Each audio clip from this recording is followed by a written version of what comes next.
Je viens de lancer officiellement l'ouverture de l'atelier de formation des partenaires sociaux en matière de dialogue social et de négociation collective à l'initiative du ministère du Travail, donc, dans le cadre de la mise en œuvre du programme national de renforcement du dialogue social. Donc c'est avec un grand plaisir que la région de Saint-Louis accueille la délégation de Dakar, avec à sa tête le conseil technique du directeur général du Travail et de la Sécurité sociale, pour procéder à un renforcement de capacité des partenaires sociaux. Comme je l'ai dit tantôt, je pense aux représentants des délégués du personnel, aux représentants des syndicats et tous les partenaires sociaux, employeurs comme employés. Alors aujourd'hui, à l'honneur, le secteur de la santé. Donc pour pouvoir, en tout cas, les capacités, asseoir les bases d'un dialogue constructif, inclusif, pour parvenir à un climat social apaisé. Alors je l'ai dit tantôt dans mon propos, pour qui connaît la région de Saint-Louis, en ce qui concerne le secteur de la santé, a eu à connaître en tout cas beaucoup de conflits sociaux, notamment à l'hôpital régional de Saint-Louis, qui, il faut le dire, depuis un certain temps, s'est désamorcé.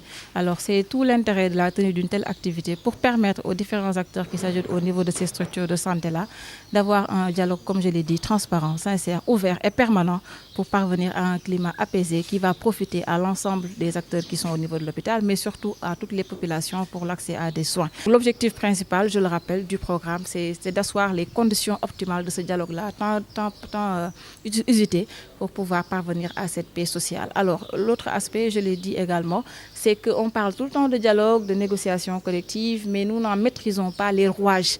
Donc aujourd'hui, les partenaires sociaux auront l'occasion, avec les techniciens de l'inspection régionale du travail et de la délégation venue de Dakar, de maîtriser, en tout cas au sortir, c'est l'objectif recherché au sortir de cet atelier-là, de maîtriser les rouages du dialogue social comme voie du salut pour parvenir à une paix sociale.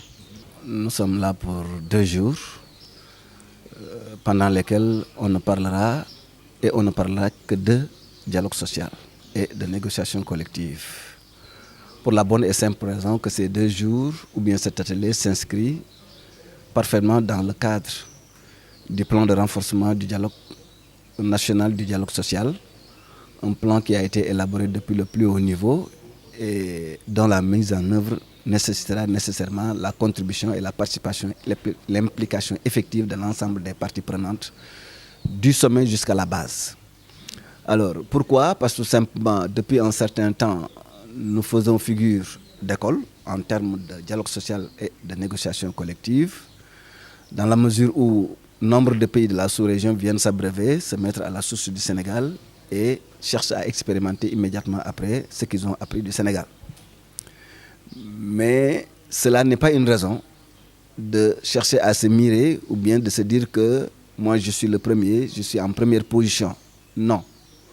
Parce que simplement nous sommes dans un domaine qui est assez compliqué, dans la mesure où, comme vous êtes en train de le dire, ce qui se passe aujourd'hui à Saint-Louis, fort heureusement, il y a effectivement des résultats palpables et tangibles. Mais cela n'empêche quand même que de plus en plus, on doit davantage chercher à habiliter l'ensemble des partenaires sociaux, c'est aujourd'hui le secteur santé, à jouer convenablement les rôles, missions et responsabilités qui reposent sur leurs épaules, aussi frêles soient-elles. Alors, c'est dire que nous devons véritablement d'être pleinement conscients des enjeux et de l'étendue de la portée de cet exercice. Pourquoi? Parce que simplement, la paix, c'est des mots, la paix, c'est des gestes, la paix, c'est un comportement, mais un comportement de tous les jours. Autrement dit, c'est un exercice auquel on doit se livrer au quotidien pour maintenir la paix. Surtout quand on sait qu'effectivement, ce n'est pas un hasard si on est orienté à Saint-Louis après Thiès. C'est pas tout simplement, je crois que les premières ressources qu'on est en train d'entrevoir, à savoir le pétrole et le gaz, elles ont toutes comme coloration d'être inflammables. Alors, comme disent les Wolofs, entre ce qui est inflammable et le feu, je crois qu'il n'y a jamais de ménage. Alors, c'est pourquoi véritablement nous sommes là et nous n'hésiterons jamais, conformément à la requête formulée par à la fois l'inspecteur du travail et Madame le gouverneur, véritablement de faire de notre mieux pour que véritablement cet exercice-là soit multiplié et dupliqué au niveau de l'ensemble des départements, mais aussi des contrées qui en ont besoin, surtout au niveau des EPS, surtout au niveau des autres secteurs, particulièrement agricoles.